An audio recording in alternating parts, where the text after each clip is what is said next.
নির্মাতাদের প্রথম বিবাহবার্ষিকী নিয়ে অনেক বেশি এক্সাইটেড ছিল, কিন্তু এদিকে তার স্বামীর তো কোনো হেলদোলই ছিল না। সে তো দিব্যি সব ভুলে বসে আছে।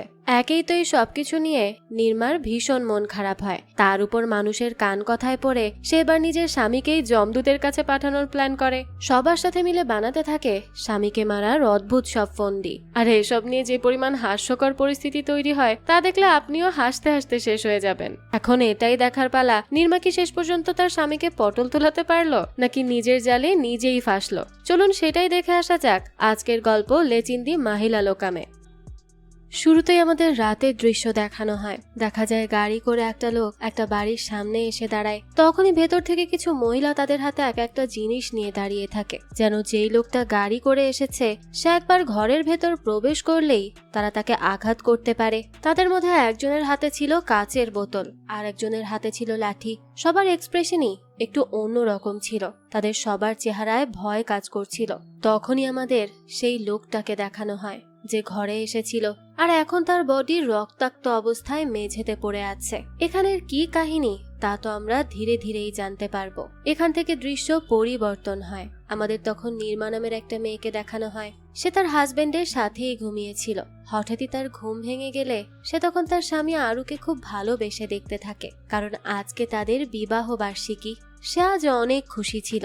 আজ নির্মা সকাল থেকেই তার বিবাহ বার্ষিকীর জন্য খুব এক্সাইটেড ছিল।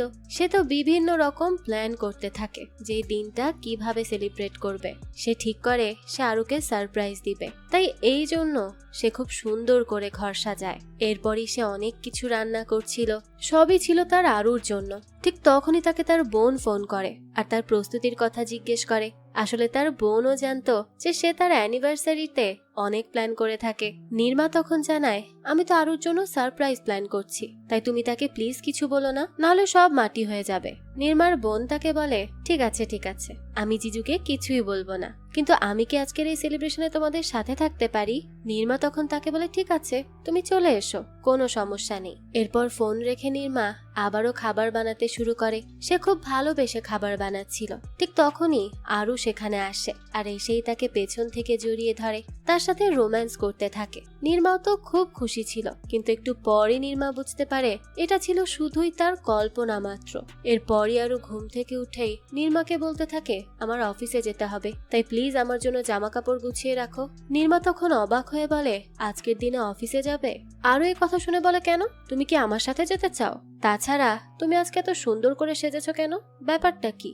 এই বলেই সে ওয়াশরুমের দিকে চলে যায়। অর্থাৎ তার তো মনেই নেই। আর আরুকে তাদের প্রথম বিবাহ বার্ষিকী এভাবে ভুলে যেতে দেখে নির্মার খুব খারাপ লাগে। অথচ সে তো কত এক্সাইটেড ছিল তাদের অ্যানিভার্সারি নিয়ে, কত প্ল্যানও সে করেছে। অথচ সে যাকে ভালোবাসে তার নিজের স্বামীর এইসব কিছু মনে নেই, তাই সে অনেক কষ্ট পায়। এরপর নির্মা যখন মন খারাপ করে কিছু কাজ করছিল, তখনই তার দরজায় একটা পার্সেল আসে।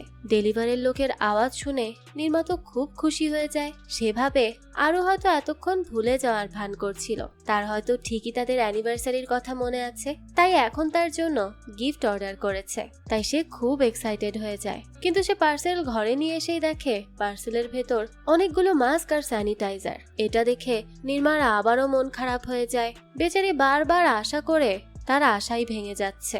নির্মা এরপর আরুর কাছে গেলে আরু বলে, আমি এটা অনেক দিন ধরে কিনতে চাইছিলাম, কিন্তু সময় পাচ্ছিলাম না, তাই আজকে অর্ডার করে নিলাম।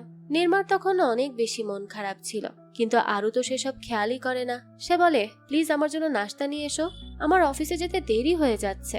নির্মাও তখন আর কিচ্ছু বলে না। কিছুক্ষণ পরই সে ব্রেডে এক লিখে আরুকে খেতে দেয়, কিন্তু আরু ফোন নিয়ে এতটাই ব্যস্ত ছিল যে সে সেটাও দেখে না, সেটা না দেখিয়েই খেয়ে ফেলে। এরপর নির্মা কফির উপরেও এক লেখে আর আবারও আরুকে দেয়, যাতে সে অন্তত এটা দেখে মনে করতে পারে। কিন্তু না, এবারও আরু এসব খেয়াল না করে কফি খেয়ে ফেলে। এসব দেখে নির্মার ভীষণ খারাপ লাগে। সে এত চেষ্টা করছে কিন্তু কিছুই হচ্ছে না। আরুর তো কোনো দিকে মনই নেই। যাক, এরপরই আরু অফিসে যাওয়ার জন্য বের হয়। তখন নির্মা আর চুপ করে থাকতে পারে না। সে আরুকে বলে, আমি জানি না তুমি আজকের দিনটা সত্যিই ভুলে গেছো নাকি ভুলে যাওয়ার নাটক করছো। আমি সেই সকাল থেকে অপেক্ষা করে আছি তোমার একটা উইশের জন্য। তুমি কি ভুলে গেছো যে আজকে আমাদের প্রথম বিবাহ বার্ষিকী? এইসব বলে সে তার মনের রাগ ক্ষোভ ঝাড়ছিল, কিন্তু তখনই সে সামনের দিকে তাকিয়ে দেখে আরু তো অনেক আগেই ঘর থেকে বেরিয়ে গেছে। কেমনটা লাগে বলুন? এরপরই আমাদের একটা লোককে দেখানো হয় যে একজন উকিলের সাথে দেখা করতে গিয়েছিল, কিন্তু কোনো একটা কারণে উকিলের সাথে সে দেখা করতে পারেনি। সে কোনো কিছু নিয়ে ভীষণ টেনশনে ছিল, আর এতটাই টেনশন সে করছিল যে তার স্ট্রেস লেভেল হাই হয়ে যেতে থাকে। সে তখন সেই উকিলকে ফোন দেয়, কিন্তু উকিল তখন যোগা করছিল, তাই সে বারবার ফোন কেটে দিতে থাকে। তাই লোকটা উকিলের খোঁজ করতে করতে উকিলের যোগার জায়গায় চলে আসে, যেখানে সে সব সময় যোগা করত। সেখানে এসে সে উকিলকে বলে, আমার আজকে আপনার সাথে অ্যাপয়েন্টমেন্ট ছিল, আপনার সাথে লোনের ব্যাপারে কিছু কথা ছিল, তাহলে আপনি বারবার আমার ফোন কেন কেটে দিচ্ছেন? উকিল তখন এসব কথা শুনে বলে, আপনাকে দেখে খুব ফ্রাস্ট্রেটেড মনে হচ্ছে, আপনি আগে বলুন আপনার বিয়ের কত বছর হলো? লোকটি বলে 3 বছর হয়ে গেছে। আমি আমার স্ত্রীর উপর খুবই বিরক্ত হয়ে গেছি, আমার আর ভালো লাগছে না। উকিল তখন বলতে থাকে, বিয়ে এক ধরনের পড়াশোনার মতো, বুঝলে? তুমি যদি এটাকে ভালোভাবে নিতে পারো তাহলেই এটা ভালোভাবে কাজ করবে, আর না হলে অন্য রিয়াকশনে চলে যাবে। উকিলের পর সেখানে অনেকগুলো লোককে দেখায় যারা সুইমিং পুলের পাশে বসেছিল। আসলে তারাও তাদের স্ত্রীর উপর বিরক্ত হয়ে গেছে, তাই এখানে এসে যোগা করছে যাতে তারা তাদের মনকে শান্ত রাখতে পারে। উকিলের পর বলতে থাকে, আসলে স্বামীদের সব থেকে বড় কোয়ালিফিকেশন হলো স্পেশাল তারিখগুলো মনে রাখা। তোমরা ওই দিনে কি করেছো সেটা মনে রাখার দরকার নেই, কিন্তু তারিখ মনে রাখা উচিত। স্ত্রীরা এতে অনেক খুশি হয়, তবে বেশিরভাগ স্বামীরাই এগুলো করতে চায় না। এগুলো তো খুবই ছোট ছোট চাওয়া, তাই না? এতটুকু করলেই কিন্তু স্ত্রীরা খুশি হয়ে যায়, কিন্তু তোমরা স্বামীরা তো সেসব করতে পারো না, এটাই তোমাদের সমস্যা। এরপর উকিল সেই লোকটাকে নির্মার আরুর কাহিনী বলতে থাকে। আরু চলে যাওয়ার কিছুক্ষণ পরই নির্মা ঘরে চলে যায়। তখনই একজন ডেলিভারি গার্ল আসে আর তাদের ডোরবেল বাজায়। নির্মা তাড়াতাড়ি দরজা খুলে দিলে সে তাকে একটা কেক দেয়। নির্মা তো এটা দেখে খুব খুশি হয়ে যায়, কিন্তু সে যখন সেটা খোলে তখন দেখে সেখানে তো 42তম বিবাহ বার্ষিকী লেখা। এটা দেখে সে খুবই অবাক হয়ে যায়। তখনই পাশ থেকে একটা বয়স্ক মহিলা এসে বলে, এটা আমরা অর্ডার করেছিলাম আমাদের বিবাহ বার্ষিকীর জন্য। নির্মা তখন জিজ্ঞেস করে, আপনাদের বিয়ের 42 বছর হয়ে গেছে, এর পরেও আপনারা বিবাহ বার্ষিকী পালন করেন? মহিলা বলে, হ্যাঁ, আমি তো প্রায় ভুলেই গিয়েছিলাম, তবে তোমার আঙ্কেলের আমাদের বিবাহ বার্ষিকীর কথা মনে ছিল, আর সেই এটা অর্ডার করেছে। আসলে স্বামীরা এতটুকু এফোর্ট দিলেই কিন্তু বউরাও হ্যাপি থাকে, আর বিবাহিত লাইফটাও অনেক বেশি সুন্দর যায়। তো এইসব কিছু দেখে নির্মা মন খারাপ করে আবারও ঘরের ভেতর চলে আসে। সে ঘরে এসেই তার আর আরুর আগের সুন্দর মুহূর্তগুলো কল্পনা করে। কিছুক্ষণ পরে নির্মাদের বাড়িতে তার বান্ধবী রেখা আসে। রেখাকে দেখে নির্মা জিজ্ঞেস করে, হঠাৎ সে এখানে কেন এসেছে? রেখা বলে, আসলে কাজ করতে করতে বিরক্ত হয়ে গেছি, তাই একটু রিল্যাক্স করতে এসেছি। একটু পরই রেখার ফোনে একজন ফোন করে আর বলে, আমরা আপনার হাজবেন্ডকে অনেকক্ষণ ধরে কল করছি, কিন্তু সে তো ফোনই তুলছে না। রেখা তখন বলে, আমি আর কতবার বলবো তার সাথে আমার এখন কোনো সম্পর্ক নেই, আর যদি তুমি তাকে ফোনে না পাও তাহলে মেসেজ দিয়ে দাও, আর যদি মেসেজে না পাও তাহলে পুলিশে গিয়ে কমপ্লেন করো, কিন্তু সবার আগে আমার নাম্বার ডিলিট করো। এই সব কিছু দেখে শুনে নির্মা বলে, তোমার ডিভোর্স কেস এখনো শেষ হয়নি? রেখা তখন খুবই ফ্রাস্ট্রেটেড হয়ে বলে, সেটাই তো, এখনো শেষ হয়নি, আমার খুব বিরক্ত লাগছে।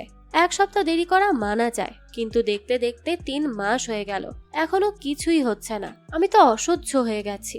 নির্মা তখন জিজ্ঞেস করে, সে কেন তার হাজবেন্ডের থেকে ডিভোর্স নিচ্ছে, কারণ কি? রেখা বলতে থাকে, তার হাজবেন্ড তাকে মেন্টালি খুব টর্চার করে, তাই এখন সে তাকে আর নিতে পারে না। সে বলে তার হাজবেন্ড খুবই বিরক্তিকর একজন মানুষ। রেখা তার সমস্যাগুলোকে এত বড় করে বলছিল যেন বিয়ে নিয়ে শুধু তারই সমস্যা আছে। এখন সে তার সমস্যাগুলো কল্পনা করে নির্মাকে বলতে থাকে, তবে সে তার এক্স হাজবেন্ডকে এখন একটা কুকুরের মতো দেখে। রেখা একদিন শপিং করে এসে ড্রেস ট্রাই করে আর তার হাজবেন্ডকে জিজ্ঞেস করে, তাকে কি খুব মোটা লাগছে? তার হাজবেন্ড বলে, হ্যাঁ।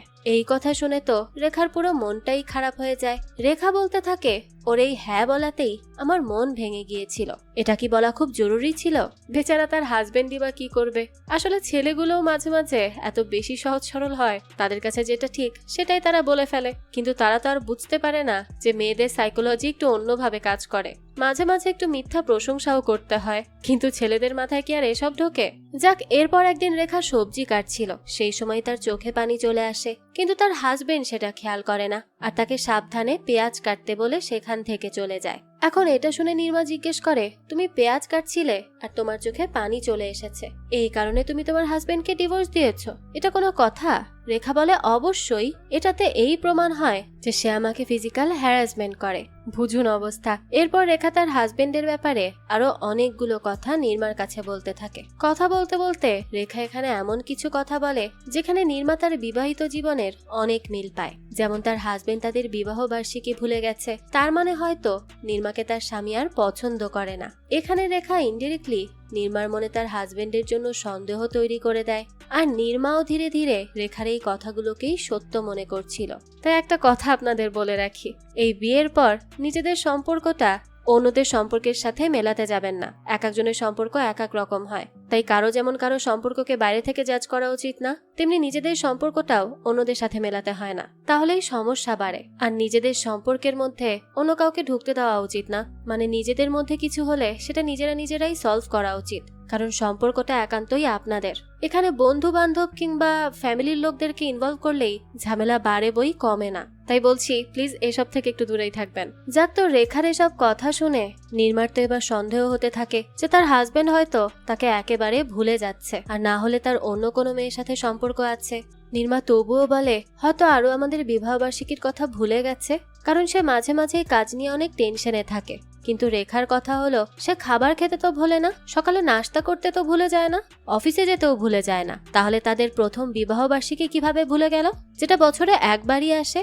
নির্মা বলে হতেই পারে সে ভুলে গেছে, আর আমাদের অ্যাডজাস্ট করে নিতে হবে, কারণ অ্যাডজাস্টমেন্ট ছাড়া জীবনে মানুষ খুশি থাকতে পারে না। তখনই নির্মার ঘরের ডোরবেল বেজে ওঠে। নির্মা দরজা খুলে দিলেই দেখে তাদের মেয়ের হেমা এসেছে। হেমা এসেই তাকে বিবাহ বার্ষিকীর শুভেচ্ছা জানায়, এরপর তাকে একটা চশমা উপহার দিয়ে বলে আপনাকে খুব কুল লাগছে। কিন্তু তখনই রেখা বলে তবে এর আগেই তো তোমার ম্যাডামকে তোমার স্যার ফুল বানিয়ে দিয়েছে। এই কথা শুনে আরুকে ঘরের এদিক সেদিক খুঁজতে থাকে সে, আর ডাকতে থাকে। তখন সে নির্মাকে জিজ্ঞেস করে আরু স্যার কোথায়? নির্মা বলে সে তো অনেক আগেই অফিসে চলে গেছে। হেমা তখন বলতে থাকে আচ্ছা, এখন আমি বুঝতে পারছি আপনি এত কালারফুল শাড়ি পরেও কেন আপনার চেহারায় কোনো গ্লো নেই, আপনার চেহারায় কোনো হাসি নেই। নির্মা তখন মন খারাপ করে বলে অবশেষে হেমাও বুঝে গেছে। এরপর সে ঘরে এসে তার শাড়ি সাজ সবকিছু খুলে ফেলে আর বাড়ির নর্মাল জামা কাপড় পরে নেয়। এদিকে বাইরে হেমা রেখাকে জিজ্ঞেস করে সে যে এখানে এসেছে সে কি তার হাজবেন্ডকে বলে এসেছে। তখনই নির্মা বাইরে এসে তাদের দুজনকে পরিচয় করিয়ে দেয়। তখন রেখা হেমাকে জিজ্ঞেস করে সে আজকে এত সেজে এসেছে কেন। হেমা বলতে থাকে কারণ আজ তার ম্যাডাম আর স্যারের বিবাহ বার্ষিকী, আজকে যদি সে একটু তৈরি হয়ে না আসে তাহলে তো সবাই তাকে খারাপ ভাববে, তাই সে একটু হালকা সেজে এসেছে। আসলে এই হেমা একটু ড্রামাটিক টাইপের মেয়ে, সবকিছুতেই তার ড্রামা চলে। সে সব সময় টিভি সিরিয়াল দেখে আর সেখান থেকেই ইন্সপায়ার্ড হয়ে বিভিন্ন ধরনের কাজ করে থাকে। তো এরপর নির্মা হেমাকে চা আনতে বলে, তাই সে কিচেনে চলে যায়। এদিকে বাইরে রেখা নির্মাকে জিজ্ঞেস করে তুমি বলেছিলে বিয়েতে অ্যাডজাস্টমেন্ট করতে হয়, তাহলে তুমি আমাকে বলো তুমি অ্যাডজাস্টমেন্ট কিভাবে করো। নির্মা বলে আমি এত কিছু জানি না, আমার মা আমাকে বলেছে বিয়েতে অ্যাডজাস্টমেন্ট করতে হয়। রেখা বলে না, একদমই না, বিয়ের ব্যাপারে আমি তোমার থেকে সিনিয়র। একটা ঘোড়াকে যেমন বেঁধে না রাখলে সমস্যা হয়, তেমনি একটা পুরুষকে যদি তুমি কন্ট্রোলে না রাখো তাহলে তোমাদের রিলেশনশিপ দিন দিন ভয়ঙ্কর হতে থাকবে। যেমন আমি। এই কথা বলার সাথে সাথে তারা দেখে হেমা তাদের দুজনের কথা কান পেতে শুনছিল।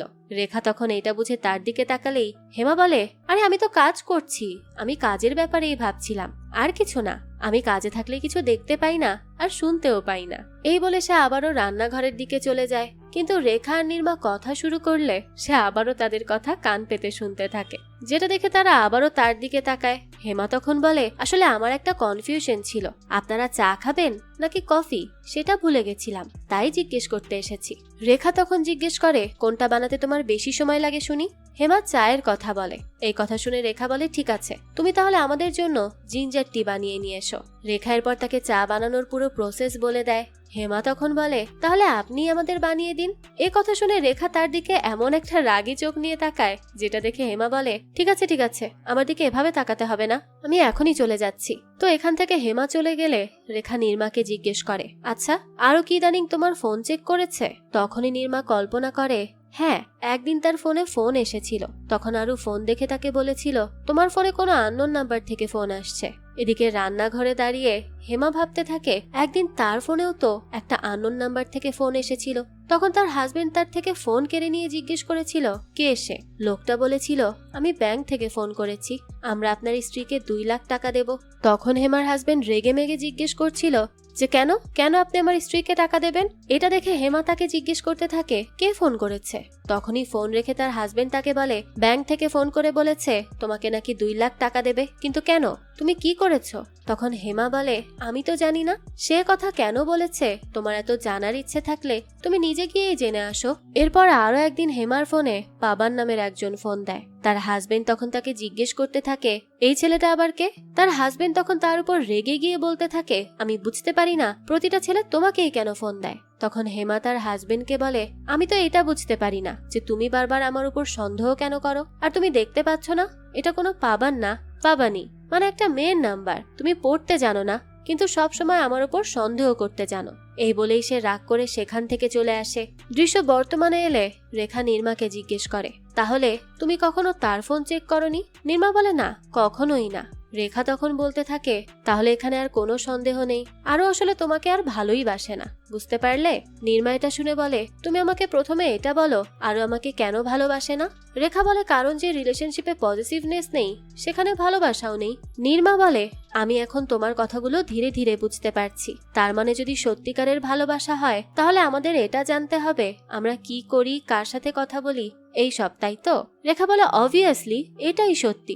এদিকে রান্নাঘর থেকে হেমা খুশি হয়ে হাততালি দিয়ে বলতে থাকে তার মানে আমার হাজবেন্ড আমাকে খুব ভালোবাসে। এদিকে নির্মা এখনো রেখাকে বলছিল আমরা হয়তো আরুকে ভুল বুঝছি, সে এরকম মানুষ না, তুমি হয়তো নেগেটিভ কিছু ভাবছো। রেখা বলে তুমি পজিটিভ ভাবছো তাই তোমার ভেতরে পজিটিভ গুলোই আসছে, আর আমি প্র্যাকটিক্যাল ভাবে ভাবছি। তখনই জানালা দিয়ে হেমা বলে ম্যাডাম আমি আপনাদের কাছে একটা কিছু জানতে চাই। এরপরে সে তাদের জন্য চা নিয়ে আসে। সে সেখানে এসে বলে আমি ভেবেছিলাম আমি কখনোই আপনাকে এই কথাটা বলবো না, কিন্তু যখন আপনাকে এত মন খারাপ অবস্থায় দেখলাম আমি আর আপনাকে না বলে থাকতে পারলাম না। তবে এর পরে আপনারা যদি আমাকে কিছু না বলেন তাহলেই আমি বলবো, না হলে বলবো না। আর আপনি আমাকে যেটাই জিজ্ঞেস করেন অথবা আমি আপনাকে যেটাই বলি সব আপনার ভালোর জন্যই। এরপর হেমা রেখাকে বলতে থাকে কিভাবে তারা বুঝবে আরু নির্মাকে ভালোবাসে কিনা। এরপর হেমা কল্পনা করে যে নির্মা যদি আরুকে সিনেমা দেখার কথা বলে আর আরু যদি তখন একটা রাগী লুক নিয়ে বলতে থাকে যে না এগুলো দেখলে সময় নষ্ট হয় আর তুমি সবসময় ছোট বাচ্চাদের মতো কেন আচরণ করো। এই কথা শুনেই তো নির্মা কান্না করতে করতে সেখান থেকে চলে যায়। আর এসব যদি আরু করে থাকে তাহলে সে নির্মাকে ভালোবাসে না। কিন্তু এখন বর্তমানে নির্মা এসব কথা শুনে বলতে থাকে এটা খুব ড্রামাটিক হয়ে গেল না। এরপর রেখা কল্পনা করতে থাকে যে হয়তো কাহিনীটা এমন হয়েছে নির্মা যখন আরুকে সিনেমা দেখার কথা বলেছিল তখন আরু তাকে বলেছে এখন দেখবো না, আমি অফিসের কাজ করে খুব টায়ার্ড হয়ে গেছি, অন্য কোনো দিন আমরা একসাথে মুভি দেখতে যাব। আর এটা শুনে নির্মা রাজি হয়ে গিয়েছিল। এরপর হেমা আরো একটা সিন কল্পনা করতে থাকে যেখানে আরু তার কিছু বন্ধুদের সাথে বসে ড্রিঙ্ক করছিল। তখনই নির্মা সেখানে তাদের জন্য খাবার নিয়ে এসে বসে, কিন্তু এটা দেখে আরুর মেজাজ খারাপ হয়ে যায়। সে তার বন্ধুদের সামনে নির্মাকে চিৎকার করে বলতে থাকে তুমি এখানে কি করছো, তুমি দেখছো না এখানে কতগুলো পুরুষ রয়েছে, তোমার জায়গা তো রান্নাঘরে, তাই এখনই রান্নাঘরে গিয়ে থালা বাসন পরিষ্কার করো। এই কথা শুনে নির্মা কান্না করতে করতে সেখান থেকে চলে যায়। এখন বর্তমানে নির্মা বলে কিন্তু এরকম কোনো ঘটনা তো হয়নি। রেখা জিজ্ঞেস করে তাহলে আসলে কি হয়েছে সেদিন। এখন নির্মা কল্পনা করতে থাকে সেদিন আরু তার বন্ধুদের সাথে বসে কথা বলছিল। তখনই নির্মা সেখানে এলে আরু দেখে এখানে নির্মা বসে বসে বোর হচ্ছে, তাই সে খুব সুন্দর করে নির্মাকে বলেছিল তুমি খেয়ে দিয়ে শুয়ে পড়ো, পার্টি শেষ হলে আমি চলে আসবো। আর নির্মাও তার কথা মেনে সেখান থেকে চলে গিয়েছিল। এখন আমাদের ওই উকিল আর সেই লোকটাকে দেখানো হয় যাকে উকিল এতক্ষণ এই সব কাহিনী খুলে বলছিল। বর্তমানে লোকটা উকিলকে জিজ্ঞেস করে স্যার হেমা বলছে এর বোঝা নাকি খুব কঠিন। উকিল তখন বলে শোনো তোমার এই ব্রেন এসব ওভার স্মার্ট মানুষের উপর খরচ করো না, তোমার যদি এখনো কোনো সন্দেহ থেকে থাকে তাহলে তুমি আমার কথা শোনো। তখন লোকটা বলে আমরা আবারও গল্পে ফিরে যাওয়ার আগে আমার আপনার কাছে ছোট্ট একটা প্রশ্ন আছে, মানুষ যখনই আমাদের দেখছে তখনই হাসছে, তাদের কি কোনো মেন্টাল প্রবলেম আছে? উকিল বলে তারা যোগা করছে, কিন্তু তুমি একটা কথা মনে রেখো যখনই তোমার স্ত্রী এসে তোমাকে কিছু বলবে তুমি শুধু হেসে হ্যাঁ বলবে, আর দেখবে তোমার জীবনের অর্ধেক সমস্যা এখানেই শেষ হয়ে যাবে।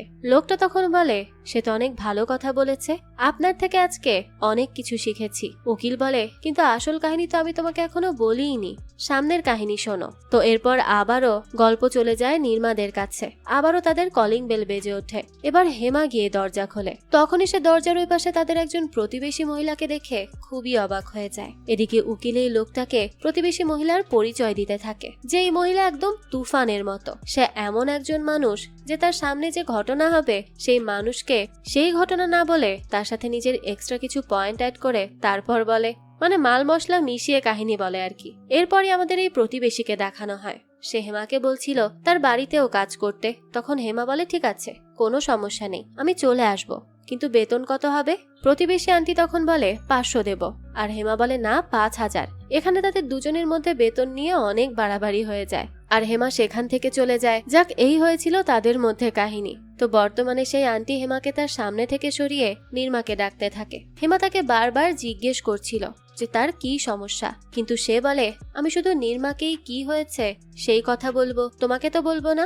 আন্টি তখন নির্মার কাছে এসে বলে আমি তোমার আঙ্কেলের জন্য চা বসিয়েছি, কিন্তু এখন খেয়াল করলাম আমাদের ঘরে চিনি নেই, তাই আমার হাতের এই বক্সে করে আমাকে একটু চিনি দাও না। এরপর সে নির্মাকে জিজ্ঞেস করে রেখা কি তার খুব ভালো বন্ধু? নির্মা বলে হ্যাঁ, কিন্তু আপনি কিভাবে বুঝলেন? আন্টি তখন বলে আসলে সে তোমার বাড়িতে অনেক আগে এসেছে আর এখনো আছে, তার মানে সে তোমার অনেক ক্লোজ ফ্রেন্ড। রেখার পর আন্টিকে নমস্কার করলে সে নির্মাকে বলে তোমার বান্ধবী খুবই সংস্কারী। এরপর সে রেখাকে জিজ্ঞেস করে তার হাজবেন্ড কি করে। এই কথা শুনে রেখা আর নির্মা দুজনে একটু অকওয়ার্ড ফিল করতে থাকে, কিন্তু এরপর নির্মা বলে আসলে আন্টি রেখার কিছুদিন আগে ডিভোর্স হয়েছে। এই কথা শুনেই তো আন্টি এবার নিজের একটা গসিপের টপিক পেয়ে যায়। আর দেখা যায় একটু পরেই নিউজ চ্যানেলের লোকেরাও রেখার ডিভোর্সের ব্যাপারে আন্টির কাছে জানতে চাইছে। দেখা যায় নিউজ চ্যানেল চলছে আর আন্টি নিউজে বলছে নির্মার ঘরে তার একটা ক্লোজ ফ্রেন্ড এসেছে, কিছুদিন আগেই তার ডিভোর্স হয়েছে। একটু পর হেমা সেই আন্টির জন্য একটা ছোট বক্সে করে চিনি নিয়ে আসে। তখন আন্টি বলে আমি যেটা এনেছিলাম তুমি সেটাতে করে চিনি দাওনি কেন? হেমা বলে কেন, আপনি কি পুরো কলোনির জন্য চা বানাবেন নাকি? যাক, এরপরে আন্টি সেখান থেকে চলে যাচ্ছিল। এটা দেখে নির্মা, হেমা আর রেখা সবাই একটু শান্তি পায়, কিন্তু তখনই আন্টি আবারও এসে নির্মাকে জিজ্ঞেস করে আচ্ছা তোমার আর আরুর মধ্যে সবকিছু ঠিক আছে তো? নির্মা বলে হ্যাঁ হ্যাঁ আন্টি, সবকিছু ঠিক আছে। আন্টি বলতে থাকে না, আমি হেমাকে বলতে শুনেছি আজকে তোমার বিবাহ বার্ষিকী, কিন্তু তোমরা কোনো পার্টি রাখছো না কেন, তাই তো জিজ্ঞেস করলাম।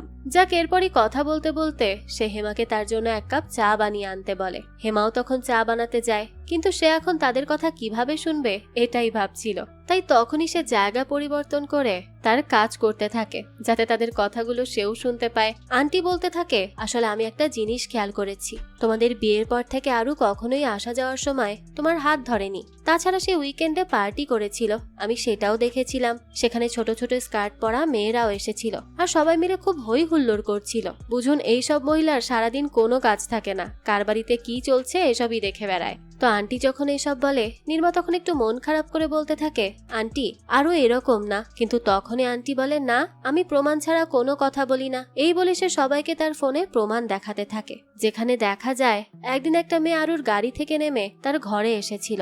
মানে আন্টি এতক্ষণ যেভাবে বড় করে বলছিল সব, এটা কোনো বড় ব্যাপারই ছিল না, কিন্তু আন্টির কাছে তো এটাই অনেক বড় ব্যাপার। এরা সবাই যখন বসে কথা বলছিল তখনই সেখানে নির্মার ছোট বোন চলে আসে। নির্মার ছোট বোন একটু অন্যরকম টাইপের, মানে সে খুব প্র্যাকটিক্যাল ভাবে কথা ভাবে। এখানে সে তার বোন এবং জিজুর জন্য ড্রিঙ্ক নিয়ে আসে, কিন্তু এখানে এসে সে যখন জানতে পারে যে আরু তার বোনকে এখন আর বেশি ইম্পর্টেন্স দিচ্ছে না, তার বিবাহিত জীবনে একটু সমস্যা চলছে, এইসব শুনে সে তার বোনকে বলতে থাকে তাহলে তুমি জিজুর থেকে ডিভোর্স নিয়ে নাও, এভাবে থাকার কোনো মানেই নেই। মানে নির্মার বোন যে কোনো ডিসিশন 2 মিনিটে নিয়ে নেয়। তো এরপর সে তাকে জিজ্ঞেস করতে থাকে আচ্ছা জিজু কি কখনো তোমাকে ডেটে নিয়ে গেছে? নির্মা বলে হ্যাঁ, আমরা অনেকবার ডিনারে গিয়েছিলাম একসাথে। তার বোন তখন বলে আমি ডেটের কথা বলছি, ডিনারের কথা না। নির্মা বলে না। তার বোন আবারও তাকে জিজ্ঞেস করে সে কি কখনো তোমাকে আই লাভ ইউ বলে মেসেজ দিয়েছে? নির্মা তাও বলে না। তার বোন তখন তাকে আবারও জিজ্ঞেস করে আর সে কি সবকিছুতেই তোমাকে দোষারোপ করে? আর সে কি ফোনে কথা বলার সময় তুমি সামনে এসে গেলে সে ফোন কেটে দেয় আর খুব টেনশন করতে থাকে? তাছাড়া সে কি ধরনের পারফিউম ব্যবহার করে? এখন নির্মা কিছুক্ষণ চুপ করে থেকে বলে ওর পারফিউমের নাম প্লে বয়। তার বোন এটা শুনে বলতে থাকে ও তাহলে তো এটা নিশ্চিত আমার জিজু একটা প্লে বয়। এদিকে আন্টিকে বারবার নিউজের লোক এসে বলছিল সে কখন তার পরের ব্রেকিং নিউজ দেবে, কিন্তু আন্টি তো এখনো কিছুই বলে না। তো দেখা যায় এখন নির্মার আশেপাশে এতগুলো মানুষ তাকে শুধু নেগেটিভ কথাই বলছিল, তাই সবার সব কথা শুনতে শুনতে নির্মাও এখন বিশ্বাস করতে থাকে যে তার হাজবেন্ড তাকে ধোঁকা দিচ্ছে। এরা সবাই কথা বলছিল, তখনই হঠাৎ ঘরের সব জিনিসপত্র নড়তে শুরু করে। সবাই বাইরে তাকিয়ে দেখে এখানে একটা মহিলা এসেছে। হেমা তাকে জিজ্ঞেস করে সে কে। মহিলাটা জানায়, আমি ডিভোর্স লয়ার পুষ্পা। এখানে একজন ডিভোর্স লয়ার এসেছে দেখে সবাই আন্টির দিকে তাকিয়ে থাকে, কারণ তারা ভাবছিল আন্টি হয়তো সবাইকে এসব কথা বলেছে, তাই পুষ্পা এখানে এসেছে। কিন্তু আন্টি বলে, না না, আমি সত্যি বলছি, আমি কাউকে কিছুই বলিনি। পুষ্পা তখন বলে, এখানে কে আমাকে ডেকেছে? আর তোমাদের সবাইকে দেখে মনে হচ্ছে কিছু না কিছু হয়েছে। সবাই তো খুব শকড হয়ে আছো। আচ্ছা, তোমাদের মধ্যে অনেকেই আছে যাদের ডিভোর্স দরকার, তাই না? এই কথা শুনে আন্টি সবার আগে পুষ্পার সামনে এসে দাঁড়ায়। তাকে দেখে পুষ্পা বলে, আন্টি আপনি এই বয়সে ডিভোর্স দিয়ে করবেন কি? এই কথা শুনেই তো আন্টির মুডটাই খারাপ হয়ে যায়, তাই সে সেখান থেকে সরে যায়। এরপর রেখা এসে দাঁড়ায়। পুষ্পা বলে, তুমি অনেক রিল্যাক্সড আছো, তার মানে তুমি অলরেডি ডিভোর্স নিয়ে নিয়েছো, তাই তো? রেখা তখন খুশি হয়ে সেখান থেকে সরে যায়। এরপর সেখানে হেমা আসে, কিন্তু পুষ্পা তাকে সামনে থেকে সরে যেতে বলে, মানে বুঝুন, কোনো পাত্তাই দিল না। এরপর নির্মার বোন আসলে পুষ্পা তাকেও সরতে বলে। এরপর সে নির্মার দিকে তাকায় আর বলে, তাহলে তুমি আমার সেই কনফিউজড ক্লায়েন্ট, তাই না? এরপর পুষ্পা নির্মাকে জিজ্ঞেস করে তাদের বিয়ের কয় বছর হয়েছে। আন্টি বলতে থাকে 1 বছর। পুষ্পা বলে, বাহ, ভালোই টিকেছে, কিন্তু সে কি তোমাকে টর্চার করে? রেখা বলে, হ্যাঁ, অনেক বেশি। পুষ্পার পর জিজ্ঞেস করে, সে কি তোমার কথা শোনে? হেমা বলে, একদমই না। এরপর সে পুষ্পা জিজ্ঞেস করে, তার কি অন্য কোথাও সম্পর্ক আছে? নির্মার বোন বলে, হ্যাঁ। মানে সব উত্তর নির্মার আশেপাশে সবাই দিচ্ছিল, আর এদের কথা শুনে নির্মা তো খুবই অবাক হয়ে যায়। এখন পুষ্পা নির্মাকে জিজ্ঞেস করে, তোমার হাজবেন্ড কি তোমাকে অনেক বেশি মারধর করে নাকি? নির্মা বলে, না না, এরকম কোনো কিছুই না। পুষ্পা তখন বলে, তার মানে মেন্টাল টর্চার করে, তাই তো? এখনকার ছেলেরা খুব চালাক হয়ে গেছে, তারা খুব ভালো করেই জানে মারধর করলে তাদের শাস্তি হবে, তাই তারা এখন মেন্টালি টর্চার করতে শুরু করে দিয়েছে। তাই এখন তুমি ডিভোর্স চাও, কারণ তুমি তার সাথে থাকতে চাও না, এটাই তো? সবাই তো হ্যাঁ বলতে থাকে, কিন্তু নির্মা না বলছিল। তখনই পুষ্পা বলে, তোমাদের কি মনে হয় ডিভোর্স কি বেস্ট সলিউশন? কিন্তু না, এটা বেস্ট সলিউশন না। এই কথা শুনে সবাই অবাক হয়ে যায়, তবে নির্মা খুশি হয়ে যায়। আর তখনই তার সকল খুশিতে জল ফেলে পুষ্পা বলে, murder is the best solution. এই কথা শুনে সবার চেহারা তো একেবারেই সাদা কালো হয়ে যায়। পুষ্পা বলে, আরে সত্যিকারের মার্ডারের কথা বলছি না। যাক, এরপর সবাই বসেছিল, তারা তো কোনো কিছুই সিদ্ধান্ত নিতে পারছিল না, তাই তারা সবাই পুষ্পাকে বসিয়ে রেখে নিজেরা সিদ্ধান্ত নিতে যায়। কিন্তু এখানে কেউ চাইছিল মার্ডার করতে, আবার নির্মা চাইছিল যে মার্ডারের থেকে ডিভোর্সই ঠিক আছে। একটু পর তারা সবাই সেখানে আসে। পুষ্পা তাদের জিজ্ঞেস করে তাদের ফাইনাল ডিসিশন কি। তারা সবাই বলে, আমরা চাইছি মার্ডারে না গিয়ে ডিভোর্স নেওয়াই ভালো হবে। পুষ্পা তখন বলে, কিন্তু এটা তো অনেক আগে থেকেই চলে আসছে, তবে মার্ডার করলে ইউনিক কিছু হবে। কিন্তু নির্মা এখনো কিছুই বলছিল না, তাই পুষ্পা তাকে কিছু জিজ্ঞাসাবাদ করছিল। যেমন তার প্রথম প্রশ্ন ছিল, তোমার হাজবেন্ড কখন বলেছে তুমি সুন্দর? নির্মা বলে, ঘুমোতে যাওয়ার আগে। এরপর পুষ্পা জিজ্ঞেস করে, সে অফিসে গেলে কতবার তোমার সাথে ফোনে কথা বলে? নির্মা বলে, আমি যদি তাকে 10 বার ফোন দেই, সে আমাকে 4 বার ফোন দেয়, আর আমরা প্রায় 3 মিনিট ধরে কথা বলি। এরপর পুষ্পা জিজ্ঞেস করে, তোমাদের বিয়ের 1 বছর হলো, তাহলে তোমাদের কোনো বাচ্চা নেই কেন? নির্মা বলে, আরু বলেছে সে আগে সেটেল হয়নি, তারপর একটা ব্যবস্থা হবে, কারণ আমরা কিছুদিন আগেই জমি কিনেছি। পুষ্পা তখন জিজ্ঞেস করে, আচ্ছা, তো জমি কার নামে? নির্মা জানায় আরুর নামে। এই কথা শুনে পুষ্পা বলতে থাকে, তাহলে তোমার নামে কি আছে? হেমা জানায় 50 লাখ টাকার ইন্স্যুরেন্স। নির্মা তখন হেমাকে জিজ্ঞেস করে, তুমি কিভাবে জানলে? হেমা বলে, আমি আপনাদের ঘরে কাজ করি, এসব আমি জানবো না তো কে জানবে? পুষ্পা এরপর জিজ্ঞেস করতে থাকে, আচ্ছা, তো সেই ইন্স্যুরেন্সের নমিনিকে? নির্মা বলে, আরু। তখনই নির্মার ফোনে একটা মেসেজ আসে। পুষ্পা জিজ্ঞেস করে, কিসের মেসেজ? নির্মা জানায়, আমার অ্যাকাউন্ট থেকে 5 লাখ টাকা ট্রান্সফার হয়েছে, আর এটা আমার আর আরুর জয়েন্ট অ্যাকাউন্ট। পুষ্পা বলে, তোমার হাজবেন্ড 5 সেকেন্ডেই 5 লাখ টাকা খরচ করে ফেলেছে। নির্মা তখন বলতে থাকে, দেখুন, আমার মনে হচ্ছে তার হয়তো কোনো কাজ আছে, তাই নিয়েছে। সবাই তখন তাকে বলে আরুকে ফোন দিতে, কিন্তু নির্মা তাকে ফোন দিলে আরু ফোনই রিসিভ করে না। নির্মা তখন আরুর অফিসে ফোন দেয়। অফিস থেকে জানানো হয় আরু কোনো একটা কাজে অফিসের বাইরে গেছে। আন্টি তো এখন পুরো শিওর হয়ে যায় যে আরু সেই ছোট স্কার্ট পরা মেয়ের সাথেই আছে। এরপর পুষ্পা নির্মাকে সহ সবাইকে বলে যে আজকাল হাজবেন্ড ব্যাংক থেকে অনেকগুলো ইন্স্যুরেন্স নেয় আর তারপর স্ত্রীকে মেরে সেই টাকা নিজের করে নেয়। আমার মনে হয় আরুও তোমাকে মেরে ফেলবে। কিন্তু এখনো নির্মা বলছিল আমার হাজবেন্ড এমন না। তাই এখন পুষ্পা আরো কিছু খারাপ দিক নির্মাকে দেখাতে থাকে। যেমন তাদের ঘরে একটা সিসি ক্যামেরা দেখে সে বলতে থাকে এই ক্যামেরাটা বাইরে লাগানোর কথা ছিল, কিন্তু তোমার হাজবেন্ড এটা ভেতরে লাগিয়েছে, তার মানে সে তোমার উপর সন্দেহ করে। এরপর তাদের বেডরুমে গিয়ে এসে দেখে আরুর বুক শেলফে একটা বই আছে যার নাম how to kill your partner. এইটা দেখে তো পুষ্পা নির্মাকে আরো বলতে থাকে তোমার হাজবেন্ড তোমাকে মারার পরিকল্পনা করছে। এরপর তারা সবাই নিচে নেমে আসে আর নিজেদের মধ্যে একটা ভোটিং শুরু করে, কে মার্ডারের পক্ষে আছে আর কে ডিভোর্সের পক্ষে। এখন সবাই নিজেদের মতামত একটা কাগজে লেখে। এরপর পুষ্পা এক এক করে সবার ভোট দেখতে থাকে। প্রথমেই ছিল রেখার ভোট, যে মার্ডারের পক্ষে ভোট দিয়েছে। এরপর ছিল নির্মার বোনের ভোট, সেও মার্ডারের পক্ষে ছিল। পুষ্পা বলে এখানে 5 জনের ভোট হয়েছে, 3 জন মার্ডারের পক্ষে ভোট দিয়েছে, অর্থাৎ হেমাও মার্ডারের পক্ষে ছিল। তার মানে এটা ফাইনাল, আমরা মার্ডার করব। নির্মা বলে কিন্তু কাউকে মারা তো খারাপ জিনিস, তাই না? এটা তো অপরাধ। পুষ্পা বলে আমি তোমাকে এতগুলো ডেমো দেখিয়েছি, তারপরে তুমি বুঝতে পারোনি। আমি এক এক করে তোমাকে বলছি, শোনো। এবার সে নির্মাকে বলতে থাকে তুমি যদি একটা ব্রেক নাও তাহলে তুমি ফ্রি হয়ে যাবে, কিন্তু খুশি থাকতে পারবে না। কিছুদিন কাটার পর তোমার খারাপ হাজবেন্ড আর এই সমাজের লোকজন তোমাকে এইটা বলবে যে সবকিছু তোমার দোষ। প্রথমে তোমার মন খারাপ হবে, কিন্তু এরপর তুমি ভয় পেতে শুরু করবে। তুমি এটা ভেবে ভয় পাবে যদি তুমি এই ঘরে থাকো তাহলে তোমার স্বামী তোমাকে কিছু করে ফেলবে। তুমি এটা ভেবে ভয় পাবে তুমি যদি ঘর থেকে বেরিয়ে যাও তাহলে লোকে কি বলবে। ঘরের বাইরে সবকিছু সহ্য করতে না পেরে তুমি ধীরে ধীরে ডিপ্রেশনে চলে যাবে, আর এরপর তুমি মারা যাবে। আর তোমার মৃত্যুই তোমার হাজবেন্ডকে সব থেকে বেশি খুশি দেবে। তোমার হেরে যাওয়া মানে তোমার হাজবেন্ডের জয় হওয়া। এরপর এই সমাজে থেকে হয়তো তোমার আর তোমার বাবা মায়ের ক্ষতিও হবে। পুষ্পা সবকিছু এত ভয়ঙ্কর ভাবে বলতে থাকে যে নির্মাতার সব কথা সত্যি ভেবে নেয়। তাই সে ভয়ে বলতে থাকে ঠিক আছে, আমরা তাকে মেরে ফেলবো। অবশেষে নির্মাও রাজি হয়ে যায় তার হাজবেন্ডকে মারার জন্য। একটু পর পুষ্পা নিচে এসে সবাইকে বলে নির্মা মার্ডারের জন্য রাজি হয়ে গেছে। এ কথা শুনে হেমা পুষ্পাকে বলে আপনি তো ওয়ান্ডার ওম্যান। পুষ্পা বলে আমি কি সেটা জানো তো?